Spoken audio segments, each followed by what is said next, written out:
Over at Marvel Comics, writer Zeb Wells has been taking the Spider-Man property in a brand new direction. But we are now in the midst of one of the series' most ambitious arcs yet, titled Darkweb.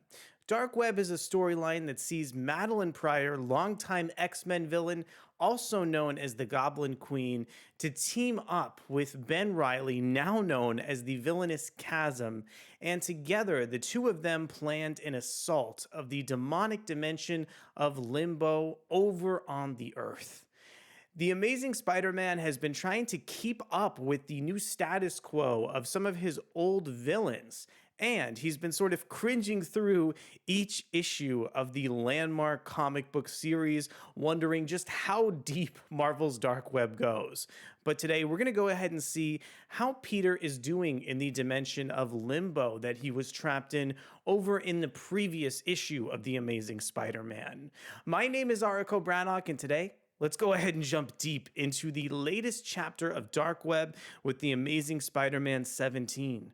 But before we get deeper into the video, want to go ahead and encourage you to consider subscribing to the channel and hitting that like button if you enjoy our content.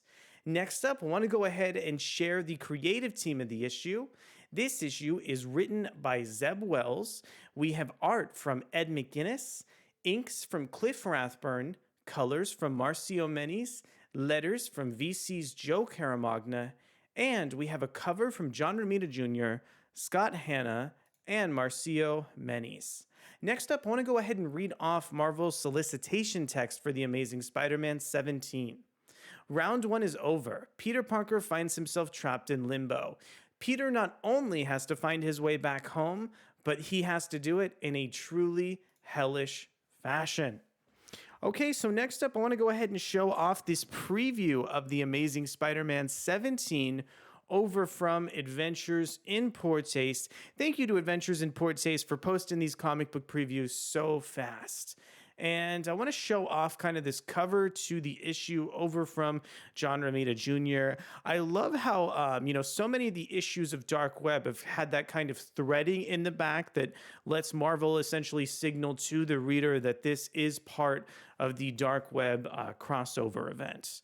And I think this issue has really been able to take advantage of the premise of Dark Web, especially as far as these sort of comedic chops go, because if you've been reading Zeb Wells over on The Amazing Spider-Man for a long time, I think you're going to realize that this author really likes the sense of humor, which is kind of perfectly realized through this scenario that we see here, featuring, Peter, J. Jonah Jameson, and, other Spider-Man characters trapped over in Limbo.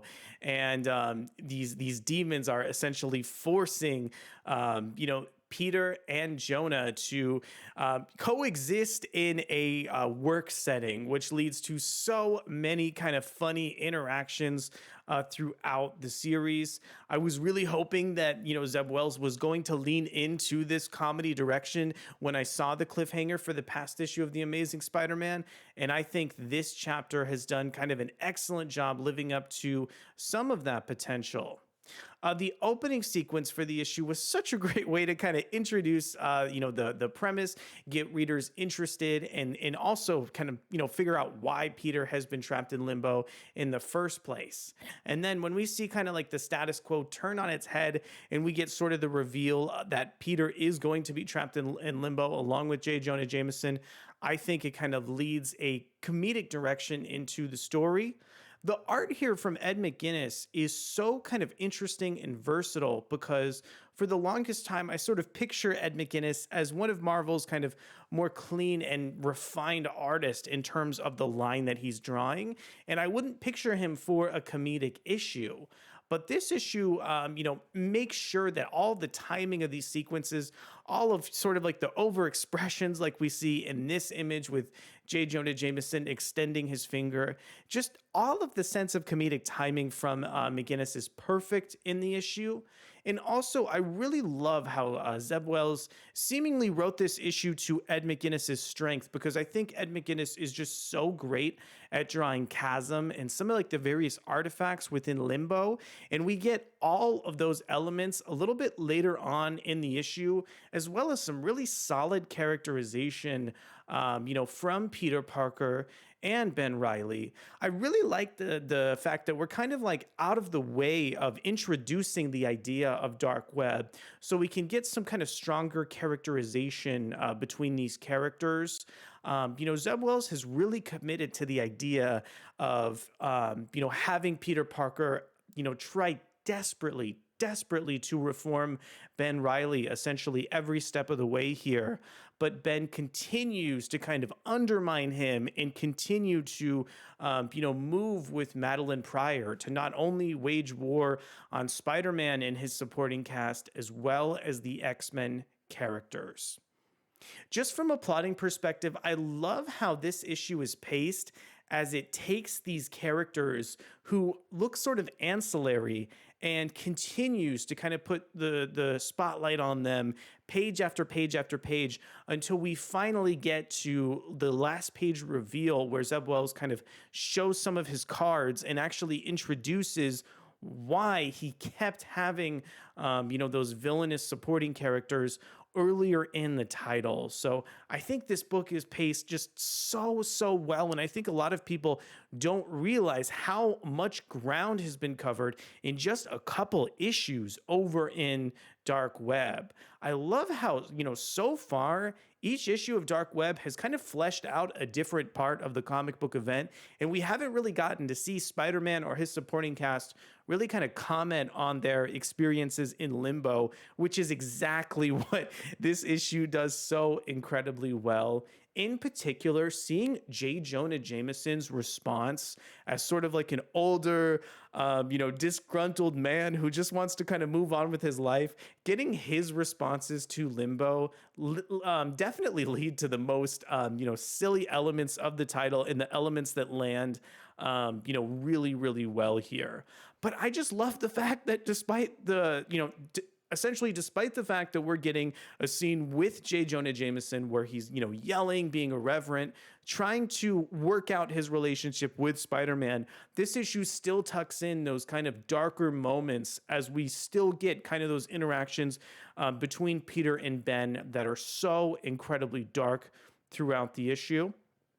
And I'm really kind of curious to see where this big fight with sort of the interesting villain kind of introduced throughout this issue goes next.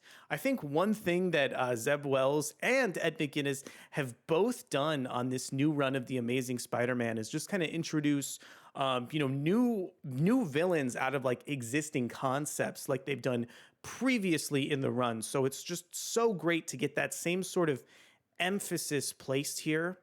And I think to go ahead and kind of wrap up our review for the day, one of the last things I wanted to go ahead and mention about not only Zeb Wells' Amazing Spider-Man run, but about this whole run in general, is it appears that Zeb Wells has been constantly homaging great moments in Spider-Man and kind of X-Men history throughout this run.